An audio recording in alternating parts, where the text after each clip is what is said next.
Hi everyone, thank you for joining us for another episode of UNESCO Talks. I'm your host, Gabby Menezes.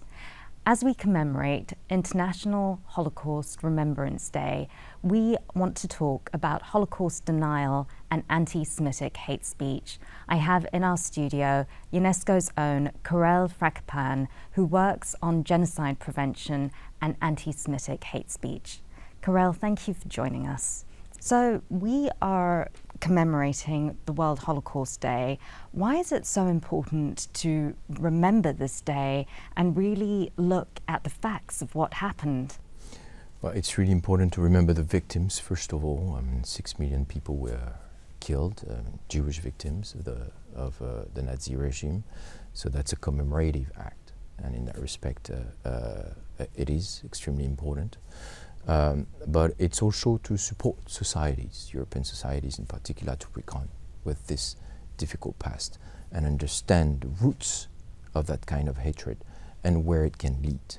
This raises a number of very complex moral, ethical, and political questions, just as to the fragility of democracy and how hate speech and propaganda can permeate the society, so it comes to descend into mass violence. And this is, of course, extremely relevant in today's world and in any society in the world.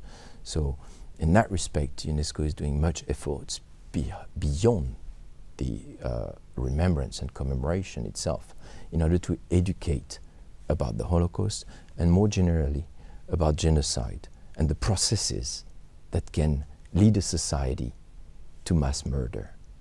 So maybe we could go back a little and talk about the roots of Holocaust denial, which started during the Second World War. Well, it did. In fact, the first deniers of the genocide of the Jewish people were the Nazis themselves. One should remember that core to the racist Nazi ideology was anti-Semitism. And so there was a long process of dehumanizing through propaganda, through education of the Jews in order to lead to their discrimination, exclusion, and eventually destruction. And so at the end of the war, we had the propaganda at the beginning, but there was a change towards the end of the war. Can you tell us what happened? There was a shift of propaganda, of course, from anti-Semitic propaganda to justify the killings, to at the end of the war, as the tide was shifting, to erase the traces of the crimes that had been perpetrated. Nazis tried to erase, destroy documentation of what happened. For instance, erase the traces, dismantle the concentration camps, erase traces in death camps, execute the last witnesses.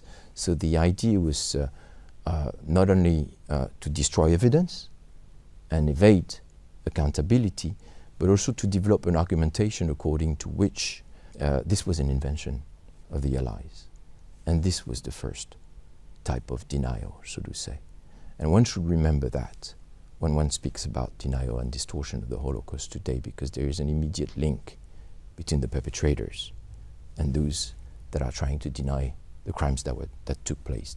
So trying to erase the crime of killing 6 million people is quite an extraordinary thing, and I think it happened on quite a big scale at the end of the Second World War. But now, what is the link between that history of erasure? How has that manifested now in modern times? First of all, I want to say that it has not been erased. This is the most documented genocide. This is the most documented event in history, probably. So there is a very strong historical account and awareness that it happened. So let's not, I would say, give in to this idea that there is no trace of that genocide, because this, of course, leaves traces. And there is strong academic research in that respect. This is an ideological endeavor. It's important to understand that Holocaust denial and also distortion is anti-Semitic in nature. The aim of people that engage in this type of discourse is to harm the Jewish people. Let us be very clear on that. Now, it is a complex phenomenon that manifests itself in many different ways. There is a difference between Holocaust denial and Holocaust distortion. Denial, of course, it's about denying the facts of some aspects of the fact to diminish as much as possible the magnitude, the significance, the impact of that genocide. This is actually a conspiracy theory. The idea is to try to demonstrate that the Jews are manipulating public opinion and that memory in order to gain benefits from the genocide. So the idea behind, and this is really where it is particularly perverse, I would say, is to try to reactivate the very anti-Semitic ideas that have led to the genocide. So that's why it is profoundly anti-Semitic. It says the genocide didn't happen, but maybe it should, actually. So Holocaust denial is a conspiracy theory in that respect. Holocaust distortion is slightly more subtle and manifests itself in many different ways. And I would say that a lot of people that engage or follow this kind of discourse are not necessarily aware of the implications that it has. One example, for instance, is to blame the victims. So you say it's a kind of argument like there is no smoke without fire. So they must have done something for this to happen to them, which of course also seeks to somehow reactivate some of the beliefs about the Jewish people that gave rise to this ideology and to the killings. Another way that is quite common is to try to equate the genocide of the Jewish people, or somehow to use some of the imagery or language related to it to refer to other events, other agendas that have nothing to do with genocide or mass violence. So there is another type of Holocaust distortion that is very common, that is political, that relates to mostly nationalistic political agendas, that is to try to obfuscate the reality of collaboration. So to deny the fact that some parts of the population have collaborated with the Nazis and participated in the mass murder and the genocide of the Jewish people and other Nazi crimes as well.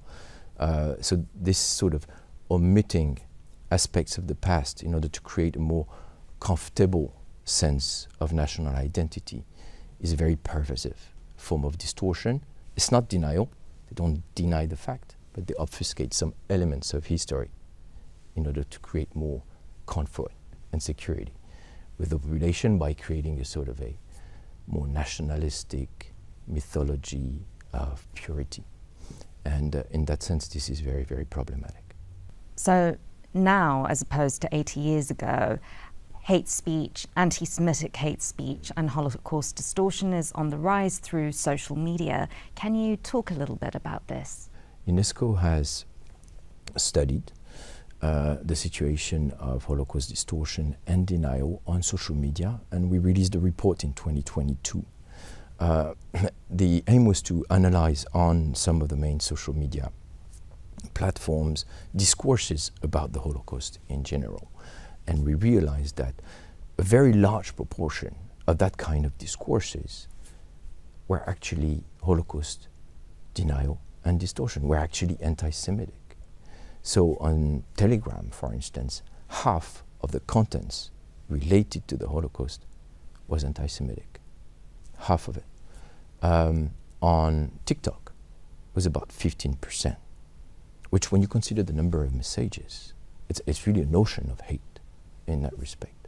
So further to that report, we decided to engage with some of those platforms, and we created, with TikTok in particular, but also others, a system according to which when social media users encounter a term, including an anti-Semitic term related to the Holocaust, they are redirected towards trusted sources, historical sources. So we've created a website for that purpose together with the World Jewish Congress that is called aboutholocaust.org, on which you can access simple and quite extensive information about basic facts about the Holocaust. So if you're a TikTok user, you might have a pop-up at some point if you type Holocaust, Shoah, genocide of the Jewish people, or even something anti-Semitic, that will give you a link towards this website.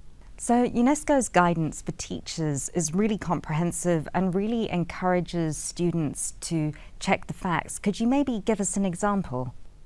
So one particularity of hatred online is that extremists tend to use coded language, memes, humor, and that's of course a way to sort of evade moderation and to go through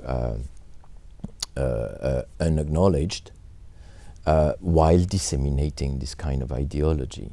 So it's very hard, of course, for pupils, students to recognize that and to recognize that this is hatred, but for teachers also maybe from another generation to even understand that there is something that is going on there.